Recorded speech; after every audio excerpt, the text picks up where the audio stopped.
फिलहाल ये 5 तस्वीरें 5 के पंच में हमने आपको दिखा दी है, लेकिन वक्त हो चला है एक बड़ी जानकारी को आप तक पहुंचाने का, जो कि सरहद के उस पार से आ रही है। और इस वक्त की बड़ी खबर आपको पाकिस्तान से बताते हैं। खबर आ रही है कि पाकिस्तान में इस वक्त आतंकी हमले का अलर्ट जारी कर दिया गया है। खबर आपको इस वक्त की बड़ी बता देते हैं, क्योंकि हाई अलर्ट पर इस वक्त पाकिस्तान है। जानकारी इस वक्त की बड़ी है। शरीफ सरकार ने आतंकी हमला होने की आशंका को व्यक्त किया है। पाकिस्तान में आतंकी हमले होने की आशंका को लेकर अलर्ट जारी किया गया है। टीटीपी कर सकता है आतंकी हमला, ये कहा जा रहा है। और आपको जानकारी इस वक्त की बड़ी देने की कोशिश कर रहे हैं कि कैसे हाई अलर्ट पर पाकिस्तान है और शरीफ सरकार ने आतंकी हमला होने की आशंका व्यक्त की है। आपको याद होगा कि किस तरीके से टीटीपी से बातचीत भी की गई थी अफगानिस्तान के अंदर, लेकिन कोई हल नहीं निकल पाया। और अब ये कहा जा रहा है कि टीटीपी आतंकी हमला कर सकता है। सबसे पहले रहमत कलीम हमारे साथ जुड़ रहे हैं मेरे सहयोगी फोन लाइन पर, उनसे जानकारी लेने की कोशिश करते हैं। रहमत, बहुत बहुत शुक्रिया आपका हमारे साथ जुड़ने के लिए। रहमत, जानकारी दीजिएगा, क्योंकि ये कहा जा रहा है कि अफगानिस्तान के अंदर कोशिश भी की गई थी टीटीपी से बातचीत करने की, वो असफल साबित हुई और अब शहबाज शरीफ को चिंता है और आतंकी हमले का अलर्ट भी पाकिस्तान के अंदर जारी कर दिया गया है। हाँ जी, देखिए बिल्कुल, चूंकि जिस तरह से खतरा बढ़ता चला जा रहा है, उस खतरे को देखते हुए पाकिस्तान की सरकार ने इस तरह की एडवाइजरी जारी की है।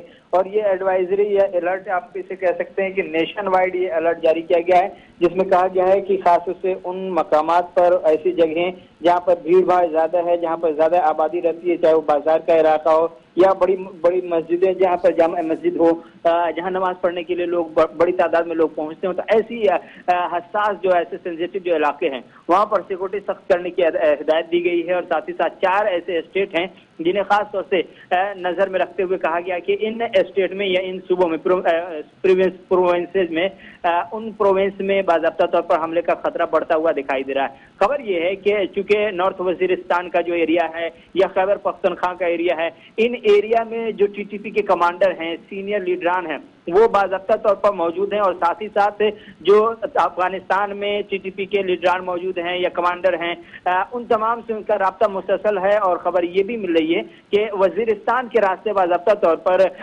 वो टीटीपी के जो कमांडर हैं, जंगजू हैं, वो बाज़ाब्ता तौर पर पाकिस्तान में एंट्री कर रहे हैं। और ये एंट्री के पीछे की एक बाज़ाब्ता तौर पर प्लानिंग ये बनाई जा रही है कि आने वाले दिनों में एक बड़ा धमाका या बड़ा हमला कई जगहों पर किया जा सकता है, जिसके जरिए पाकिस्तान की सरकार पर दबाव बनाया जा सके, ताकि टीटीपी के जो मुतालबात हैं वो मुतालबात उनके मान लिए जाएं। और इस तरह से टीटीपी हथियार के साथ बाज़ाब्ता तौर पर एक ग्रुप, एक तंजीम जिसे कलअदम करा दिया गया है, जिसे बैन किया गया है, वो आजाद रह करके बाज़ाब्ता तौर पर एक ग्रुप के तौर पर काम कर सके और सरकार में भी वो इंटरफेयर कर सके। तो इस तरह से सरकार ने सीधे तौर पर हाथ खड़े कर दिए कि इन शर्तों के साथ बाज़ाब्ता तौर पर टीटीपी से कोई मुआहदा नहीं होगा। पीस टॉक की हालांकि बात हुई थी, लेकिन पीस टॉक ये तीसरी बार ऐसा हो रहा है जब नाकाम हो रही है। और इस तीसरी बार नाकामी की वजह के बाद ये नोटिस जो आया है, यह जो सर्कुलर जारी किया गया है, इस सर्कुलर के पीछे की भी असल वजह है कि पिछले दिनों टीटीपी के 2-3 सीनियर कमांडर को पाकिस्तान की सरकार ने, पाकिस्तान की आर्मी ने मार गिराया था, जिसके बाद से टीटीपी के अंदर और गुस्सा बढ़ गया है। और उस गुस्से का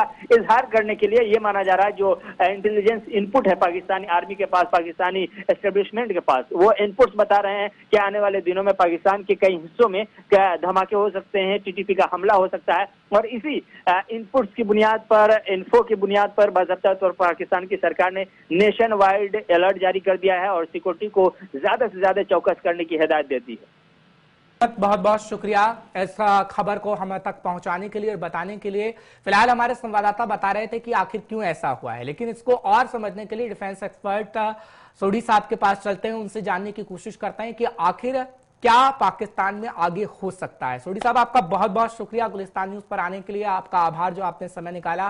क्या कहेंगे, क्योंकि पाकिस्तान के अंदर, पूरे पाकिस्तान के अंदर हाई अलर्ट है। टीटीपी से जो कोशिश की थी पाकिस्तान ने अफगानिस्तान के अंदर कि भैया कुछ हल निकल जाएगा, ऐसा हुआ नहीं। क्या आप मानते हैं कि शहबाज शरीफ पूरी तरीके से नाकाम साबित हो रहे हैं पाकिस्तान को संभालने के लिए?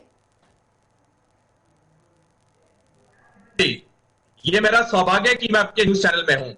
अक्टूबर 2011 में जब अमेरिका की secretary of state Hillary Clinton Pakistan के दौरे पे गई थी, तो उन्होंने एक बहुत प्रसिद्ध टिप्पणी दी थी कि जो लोग अपने घर के पीछे सांप रखते हैं उन्हें याद रखना चाहिए कि ये सांप उन्हें कभी डस सकते हैं। पाकिस्तान में यही हो रहा है। पाकिस्तान ने इतने दशकों से आतंकवादियों को पनाह दी, आतंकवादी संगठनों को बढ़ावा दिया, जिसकी वजह से भारत में कई मौतें हुई, बहुत बर्बादी हुई। आज यही जो आतंकवादी हैं यही पाकिस्तान में कहर मचा रहे हैं। ये जो टीटीपी है ये 2007 में बनी थी। ये अपना जो ये लॉयल्टी है ये अफगानिस्तान के तालिबान की तरफ रखती है। और टीटीपी के जो लीडर हैं वो है नूर वली महसूद और कसम खाई हुई है हुकूमत को सत्ता से हटाने के लिए। और आज की डेट में तकरीबन 3,500-4 हजार आतंकवादी हैं टीटीपी संगठन में। अब ये जो शहबाज शरीफ की सरकार ने सर्कुलर जारी किया है, इसका इमीडिएट बैकग्राउंड ये है कि 23 सितंबर इसी साल को शहबाज शरीफ ने यूनाइटेड नेशन जनरल असेंबली में अपने एक भाषण में कहा था कि आतंकवादी संगठन पाकिस्तान के लिए, पूरे इलाके के लिए खतरा है और इन्हें खत्म करना चाहिए। इसके बाद जो अफगानिस्तान की सरकार थी, तालिबान की सरकार थी, वो काफी गुस्सा हो गई, टीटीपी भी गुस्सा हो गई। और ये जो अब सर्कुलर जारी किया गया ये उसी का नतीजा है कि पाकिस्तान को अब लग रहा है कि आने वाले कुछ दिनों में टीटीपी एक बहुत बड़ा हमला कर सकती है पाकिस्तान में।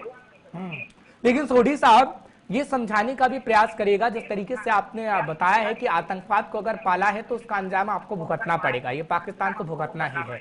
लेकिन जो अंतर्राष्ट्रीय मंच पर शहबाज शरीफ ये कहने की कोशिश कर रहे हैं कि हम आतंकवाद से ग्रसित हैं, इसका क्या मतलब है? आतंक की फैक्ट्री आपने खुद लगाई, परेशान आप खुद हैं, और फिर आप ढिंडोरा पीट रहे हैं दुनिया के अंदर और बताने का प्रयास कर रहे हैं कि कोई हमारे यहाँ आतंक भेज रहा है।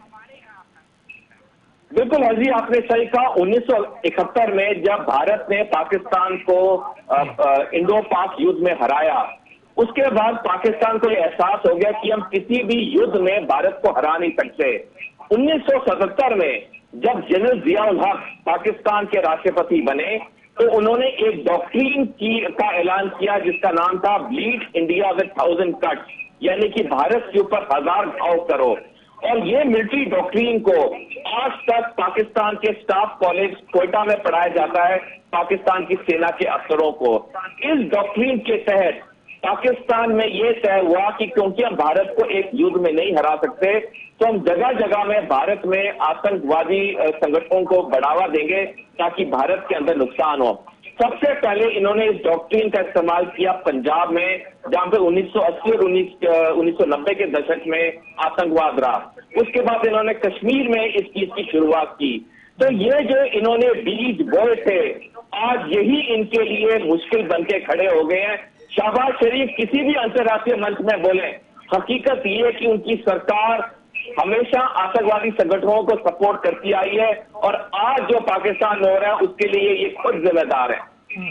ठीक है, एक आखिरी सवाल सर आपसे लूंगा, क्या लगता है आपको शहबाज शरीफ एक ऐसा नेता जिसको हम देख रहे हैं कि पाकिस्तान को संभालने का जिम्मा तो सौंपा गया, लेकिन नवाज शरीफ को कहा जाता है कि वो इस वक्त पाकिस्तान चला रहे हैं दूसरी जगह बैठकर, क्या पाकिस्तान की ऐसी स्थिति होने वाली है, ना घर का ना घाट का? बिल्कुल हाजी, आपने सही कहा। पाकिस्तान की जो हुकूमत है वो असल में नवाज शरीफ के हाथों में है और जैसे नवाज शरीफ चाहते हैं वैसे ही हुकूमत करती है। शहबाज शरीफ सिर्फ एक मोहरा है जो कि वहां कुर्सी पे बैठे हैं, सारे डिसीजन नवाज शरीफ लेते हैं। और नवाज शरीफ ने खुद अपने पहले 3 कार्यकाल में जब वो पाकिस्तान के प्रधानमंत्री थे तब उन्होंने खुद इन आतंकवादी संगठनों को बढ़ावा दिया था। और आज जो पाकिस्तान अगर दिक्कत में इन आतंकवादी की वजह से तो वो नवाज शरीफ, शहबाज शरीफ और पाकिस्तान का हर पॉलिटिशियन जिम्मेवार है जिसने इस चीज को बढ़ावा दिया इतने दशकों से। सही कह रहे हैं आप सोढ़ी साहब, बहुत बहुत शुक्रिया। बहुत अच्छा लगा आपने समय निकाला, हमारे साथ आए, फिर जरूर मुलाकात होगी। बहुत बहुत शुक्रिया। फिलहाल रक्षा विशेषज्ञ बताने की कोशिश कर रहे थे कि कैसा पाकिस्तान के अंदर होने वाला है और ये तस्वीर बखूबी आपको देखने को मिलेगी थोड़ी दिन में पाकिस्तान।